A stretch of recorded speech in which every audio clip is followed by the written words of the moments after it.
Hi, I'm Dr. Leslie Tay and welcome back to my kitchen. Today I have got a very yummy recipe for you. It's Taiwanese style Lu Rou Fan with Lu Tan. And it's all very simply done in an instant pot. So this kind of pot is very good if you have a small kitchen and you need one equipment to do everything. Because you can saute, you can slow cook, you can pressure cook. What we need is some pork belly. And this is a pork belly that you can easily get from the supermarket. Usually, you know, the frozen one, it already comes cut so thin. First thing to do is to dry the pork belly. If you're using frozen pork, once you defrost it, usually there's a lot of water. Of course, if you can get your hands on fresh pork, that works really well. Today's recipe is really for busy people who don't really have time to do a lot of fancy cooking, but still want something that's really yummy. We're just going to cut our pork into sort of 1 centimeter. This is the typical size that they use to cook Lu Rou Fan. There are, of course, many different kinds of Lu Rou. Cantonese, Hokkien, Teochew, and all the Chinese dialects have their own braised pork recipe.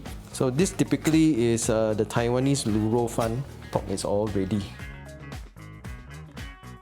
So what you want to do is to bulk it up with non-meat ingredients. So I find that the radish works really well. Really nice when you bite into it. It looks like pork fat actually.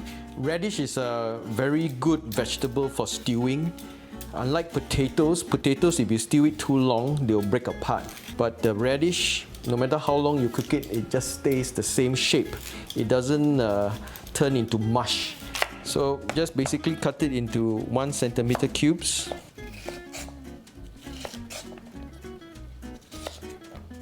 So that's all the cutting. So now let's start cooking.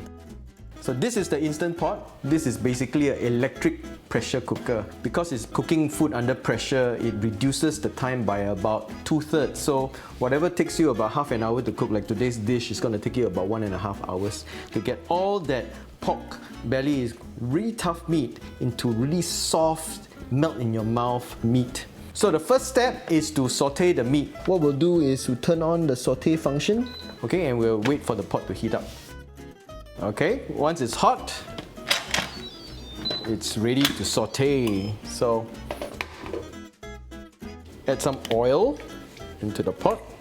Then we're going to add all the pork belly.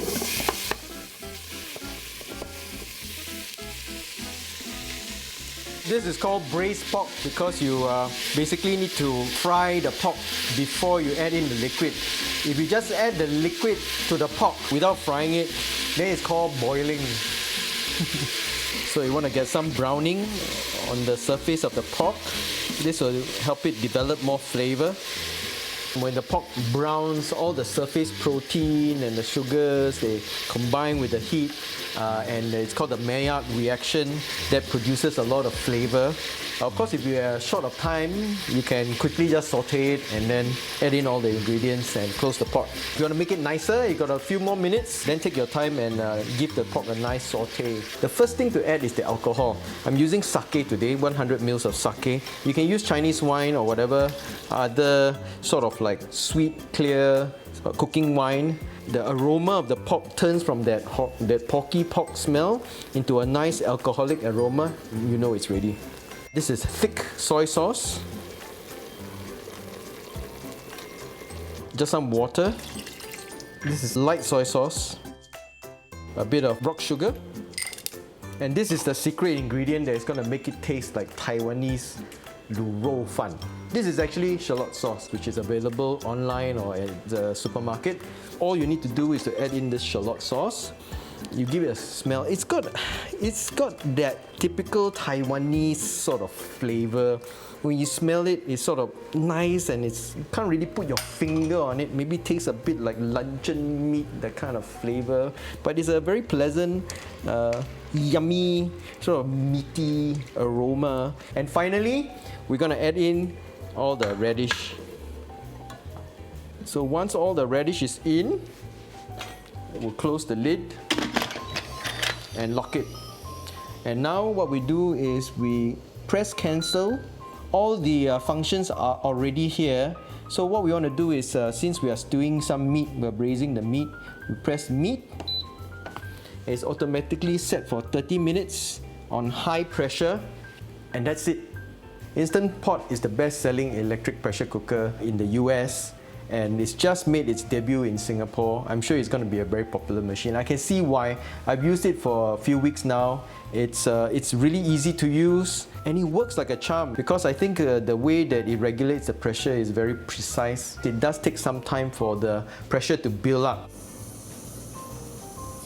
Once this little knob is up, right, you know that it's pressurized. There's no way that you can open the lid anymore.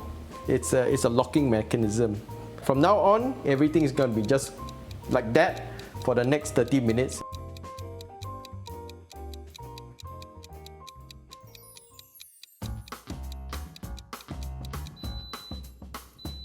So the 30 minutes is up, so basically everything is already cooked. You can actually leave it in the pot to let the pressure release naturally, or you can press this button and release the pressure. But don't worry lah, it's not that hot. So make sure you stand out of the way, don't go too near, although it is quite safe up here. But if you put your hand right in front of the steam, you're gonna get a burn, alright? Okay, so the safety valve's gone down, so now we can open the lid. Alright, you see? Oh, look at all that. That radish is already nice and soft and it's soaked up all that braising sauce. Tender and melt in your mouth. If you want to thicken the liquid, what you can do is to put on the sauté function and just let it saute so they can evaporate some of the excess liquid. Or if you're in a hurry, you can just add in some cornstarch or potato starch to thicken the gravy. Oh, look at that. Are you hungry? So got my bowl of rice. I'm using Japanese short grain rice, which is perfect for this. Look at all that. Of course, you can have this straight away, but if you can leave it overnight, it'll taste even better the next day. And if you're gonna leave it overnight, what I suggest you to do is to make some soft-boiled eggs, and then you leave the eggs inside the sauce overnight, and you get some nice Lu Tan. Like that. Ooh, look at this. This is lovely. Put some greens. And there you go, my Lu Rou Fan with Lu Tan. Made very easily in an instant pot. Almost instantly. Actually, if you put it this way, almost looks like Kermit the Frog.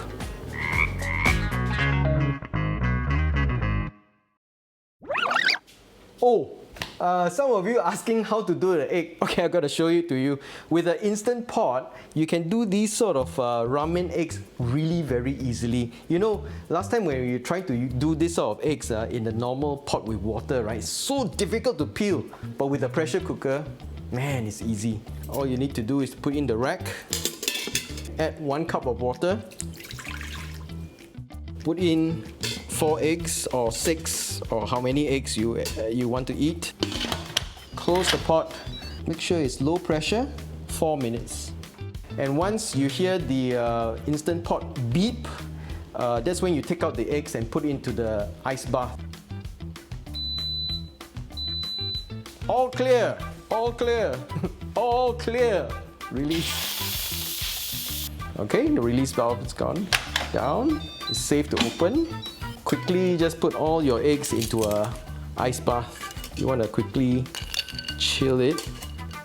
Stop the cooking.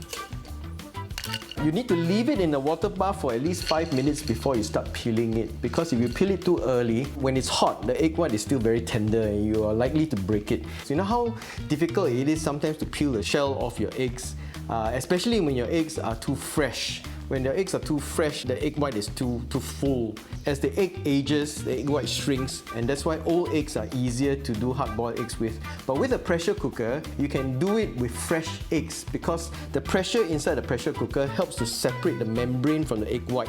So the eggs have been chilled and it's now cold. So let's start peeling our eggs. You got to be a little bit gentle because these are soft boiled in the sense that the yolk is still runny. See how easily the shell comes off the egg? Such a great feeling, right? when you get something right. Look at that. Okay, beautiful. See, still soft.